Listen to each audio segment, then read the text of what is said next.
Should I go ahead and kick us off then? All right. Well, welcome everyone to the speaker series hosted by IGDA LA. This is a new quarterly talk series featuring a wide range of speakers from the overall entertainment industry. So hopefully we'll get a little bit from games, a little bit from, movies, shows, etc. Just kind of the know-hows of the entertainment industry, so to speak. And the topics will vary depending on the speaker, but I'm sure every speaker will bring something unique to the talk. So, to start us off, we have our first speaker of the series, Layla. Layla is a producer at Santa Monica Studio. She is also a fellow board member of the IGDA LA chapter. So, without further ado, here is Layla. Hello, everyone. It's so nice to be here and chat with all of you. I am going to be sharing my screen. We are streaming simultaneously between Twitch and Discord, so I'm just going to drop the link as well to our Twitch if I can type it out. I'm stalling. So you can see there as well, but you should be able to see on both, no problem. My name is Layla. As Tony mentioned, it's very nice to meet all of you. I am here to talk to you today about early career mentorship. I feel like there's a myth going around that you have to have at least 5 years experience to be a mentor, and I want to disprove that and show you all that you can all be great mentors in this industry. But first, who am I to talk, right? So my name is Layla. I'm a producer at Santa Monica Studios. I am an IGDA Foundation Next Gen leader, board member for IGDA LA. I'm an admin of the Game Production Guild. I was fairly recently diagnosed with ADHD, which will be relevant to the talk. I'm also a streamer, a voice actor, filmmaker. I recently learned to crochet. That will not be relevant, but I do like to talk about it. I am also a 4-time Game Production Guild mentor. This is a mentorship program for those specifically interested in becoming producers in the games industry. I'm a 5-time Cal Marginalized Genders in Gaming mentor.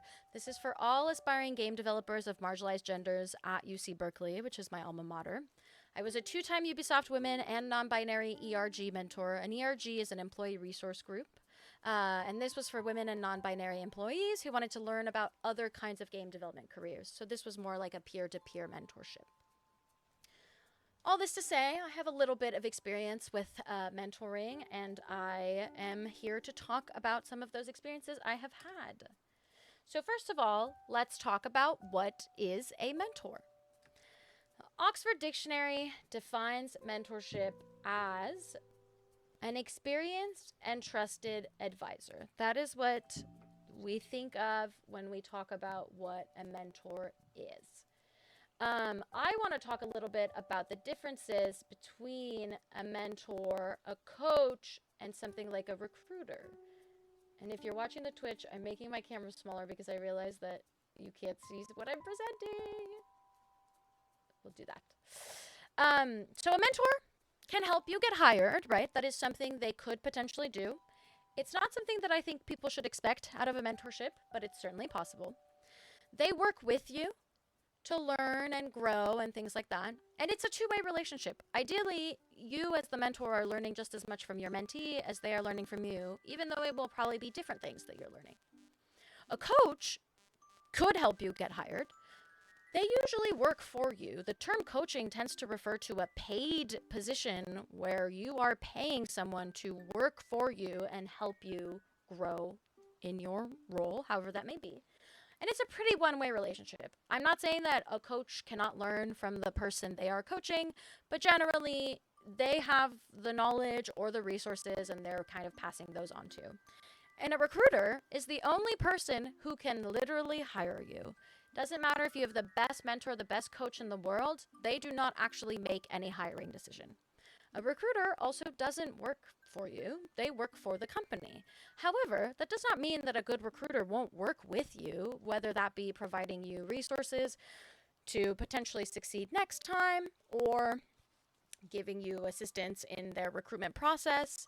But it's not the job of a recruiter to help better you. Some recruiters have the time and the ability to give feedback, but it's not something that you should expect, and you should not feel like something to take personally if a recruiter doesn't get back to you about asking for feedback. I will say that I think a recruiter is a two-way relationship. I think companies and recruiters need just as much from you as you need from them. And I always say interviews are about going both ways. You're also interviewing the company. So just something to note there. Oh, next slide, please. Google Slides. There we go. All right. So what's holding you back from mentoring? Let's talk about some of the most common myths. I think people say, there's already so many mentors. What could I offer that's different? Everything that makes you different means that you have a unique perspective to offer. Even if you're like, oh, but I am just one of 25 art producers in this area. Okay, but do you have the exact same, historical background, social upbringing, nationality, blah, blah, blah, as all 25 of those people? No. And every little place where you have a difference with someone else means that you have a unique perspective to offer. Another myth I see a lot is I've only been in my role for a couple years. What could I possibly teach other people? You have a front row seat to hiring in the industry right now. You know what developers are doing right now. That's super helpful for people who are, for example, looking to break into the industry. If you have a mentor who hasn't needed to interview for a job in 20 years, they probably have a lot of great knowledge to impart, but they're not going to help you with the recruitment process as much as someone who just got their second role a couple of months ago by going through a recruitment process of their own. So there's always a perspective that you can bring a lot of insight to that even some other mentors may not have that insight anymore. I've never been a teacher, or I've never been a manager. How will I be able to manage and teach a mentee? This is what I ask you to ask yourselves. Have you ever helped a coworker with a task? Have you ever explained a process to someone? Honestly, have you ever answered a question in a helpful way? These are all the skills that we use in mentorship that you can build upon every day. Yes, when you're a beginning mentor, you probably are not going to be as skilled at all of these things as you will be in a couple of years. But how will you ever gain that experience if you don't start mentoring? You do not have to wait to reach middle management to become a mentor. You can practice these skills. I would also say, if you have a mentor of your own, you can chat about wanting to start mentoring and see what they can impart to you as well. So now that we have covered some of the big myths that I think are holding people back, let's talk about where to actually start if you are ready to start your mentorship journey. Here's an activity that I think everyone should do. I will send a screenshot of this to the IGDA LA folks so that we can post it so that people can do the activity afterwards. You're welcome to think about it as well while I talk about the rest of the talk, but I will not be pausing for us to do the activity. So think about 5 different things you can teach. A topic that you could talk about for, let's say, 5 minutes uninterrupted with no prep time.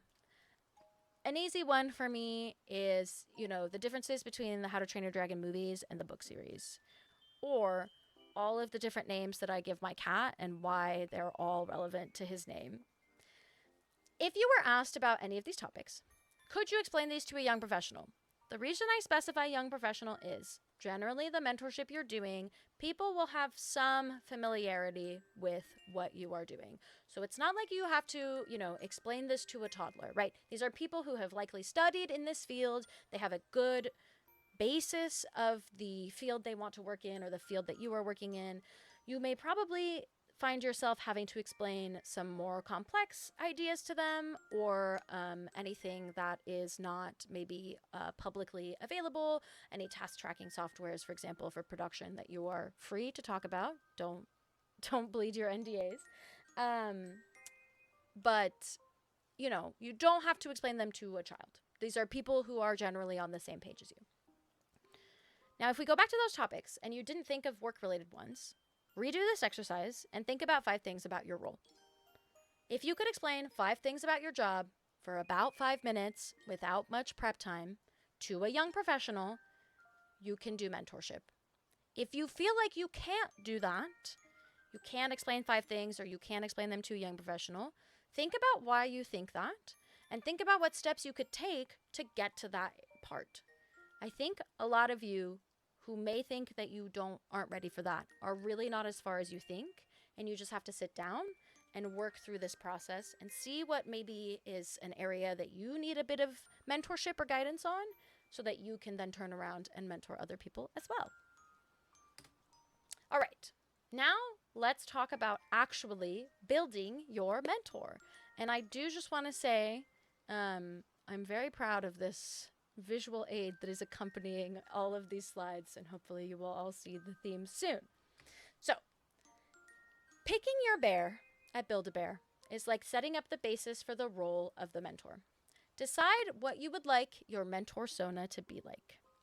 Do you want to have a friendly mentor relationship? Do you want to have more of like a coworker relationship? Or do you want to have a pretty explicitly established, I am the mentor, you are the mentee? There is no right or wrong to this, but it is something that you have to think of and agree to with your mentee upfront. You can always change if you want to move towards friend or move away from friend for any reason. That is fine, but just know that it's an important conversation to have up front in terms of setting boundaries.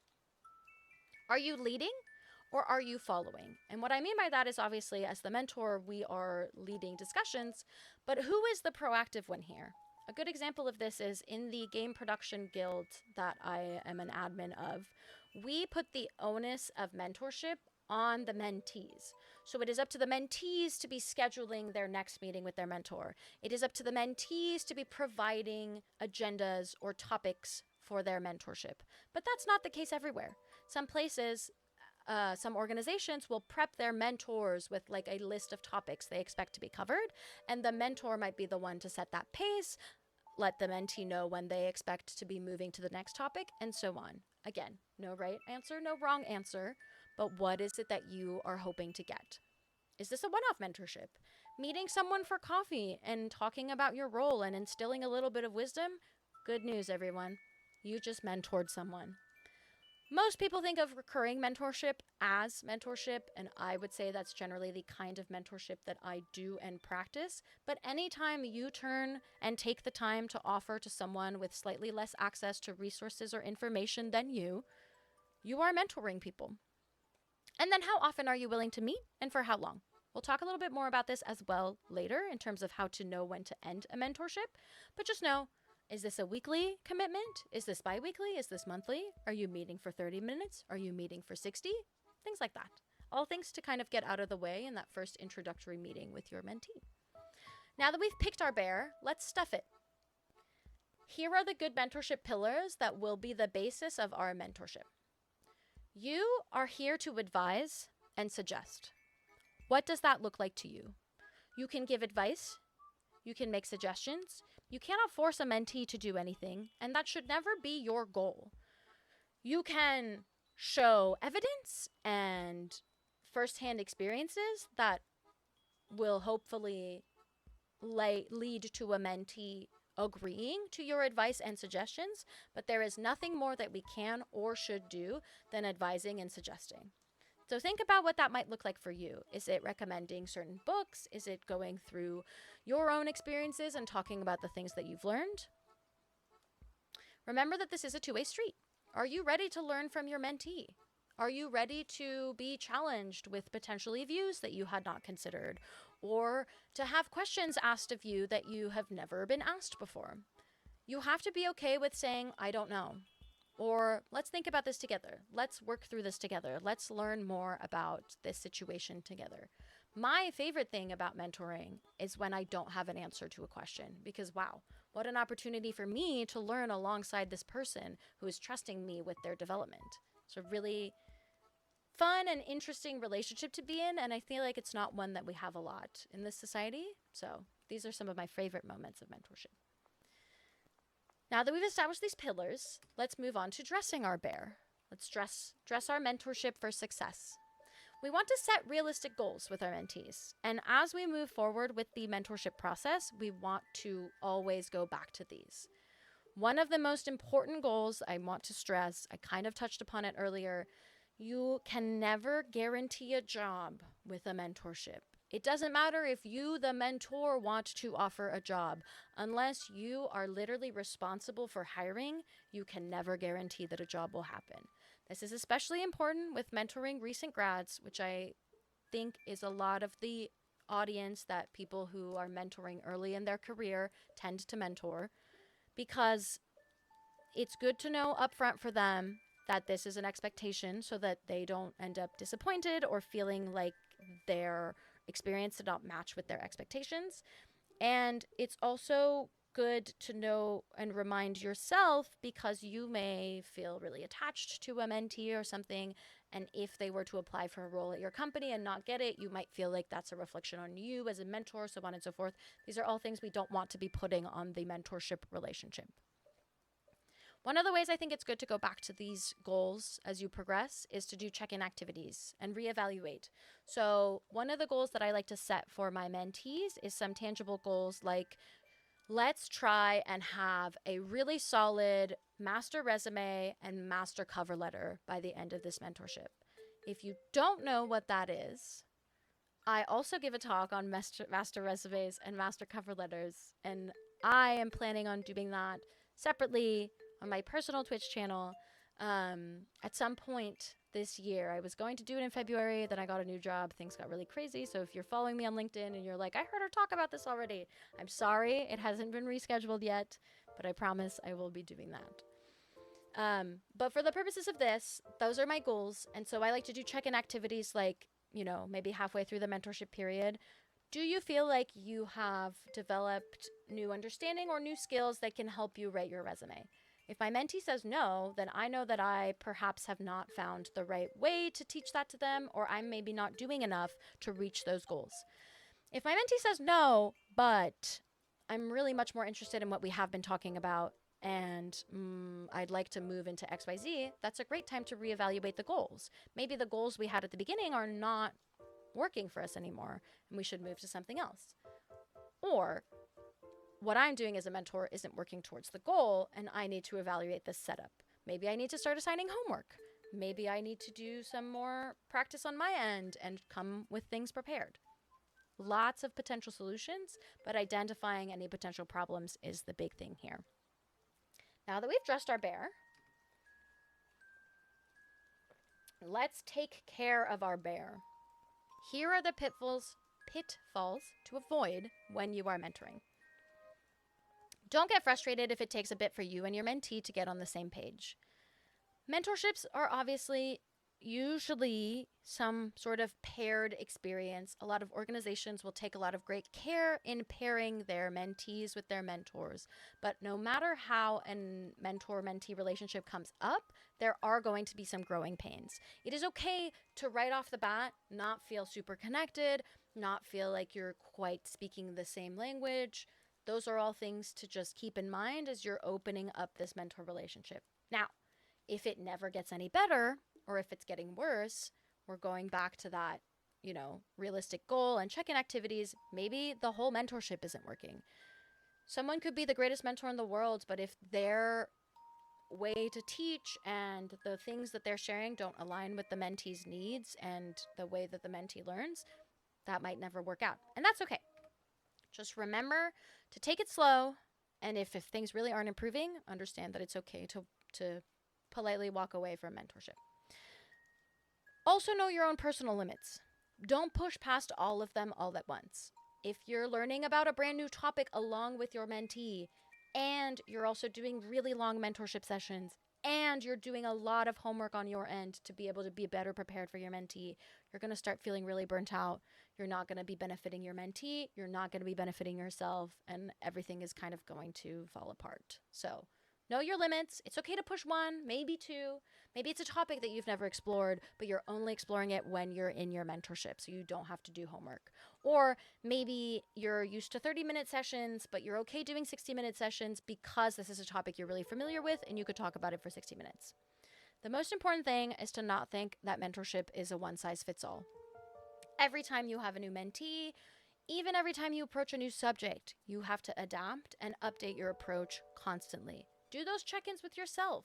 Do you feel like this mentorship is going well? Are you getting things out of it? Things like that. Now that we've patched up our little bear, let's talk about tucking our bear into bed, which means celebrating our mentorship and knowing when to wrap a mentorship up.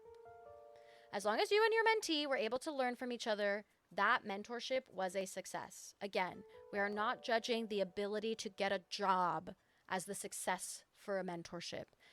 Did you both learn something together? Did you grow together? Did you develop your skills together? That's a successful mentorship. You may reach a point where it feels like it's time to pause or stop the mentorship entirely. That is not something to be afraid of. That is something to embrace and to celebrate. That means that you have taken this mentee as far on their journey as you can, and now you get to metaphorically hand them off to the next person who will be mentoring them, whether that be a new mentor right away or whether they don't have another mentor for 10 years. That's the end of your journey with them.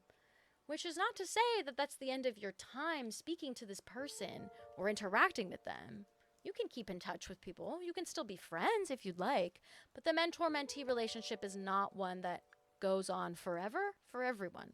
I'm sure there are mentorship pairs out there that are going, like 40 years strong.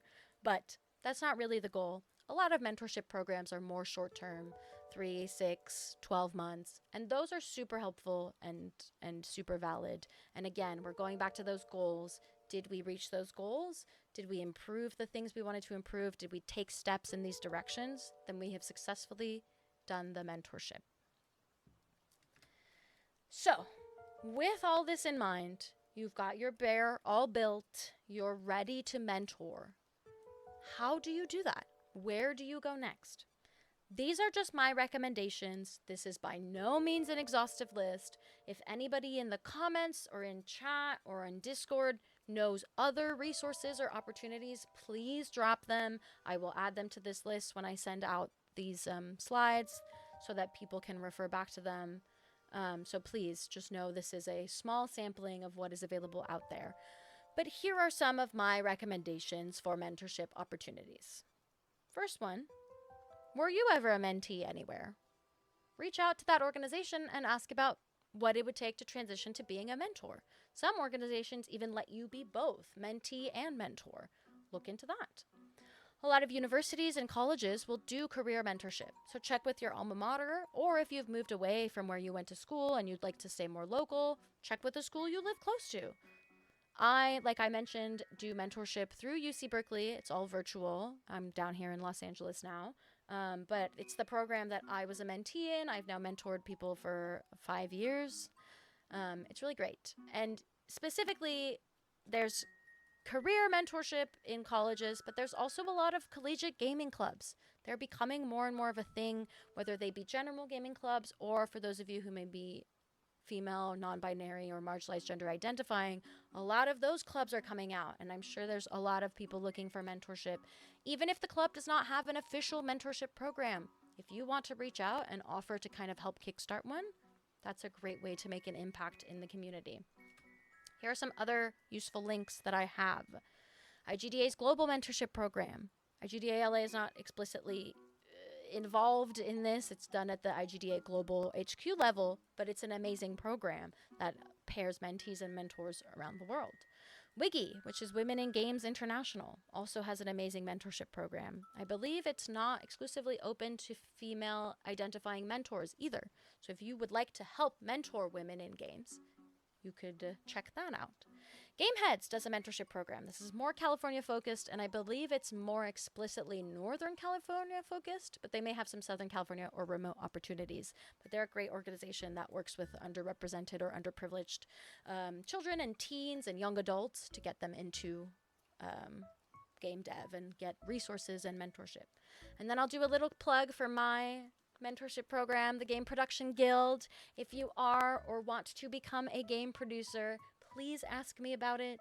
We have unfortunately just already started our mentorship cycle for this year. We started it in January, but I can give you the links. You can keep an eye out for the next mentorship cycle that we do, which will be end of this year, beginning of next year, and hopefully we can get you in there. So, with that, I believe we have time for some questions. I'll open up the Discord in a little bit, but here is some of my links if you'd like to follow me. I'm actually not really on Twitter anymore. I should have updated that, but I am on Blue Sky under Layla Bell if you'd like. And like I mentioned, if you're interested in hearing more about my master cover letter and master resume talk, I will eventually be streaming that on my own Twitch channel at Layla Bell. It's also in the title of this. So, um, I want to take this time and say thank you so much, Layla, for that wonderful insight on becoming a mentor. And thank you again for being our first speaker in the series and kicking us off. And Thank I you. want to thank everybody for joining us on the speaker series hosted by IGDA LA.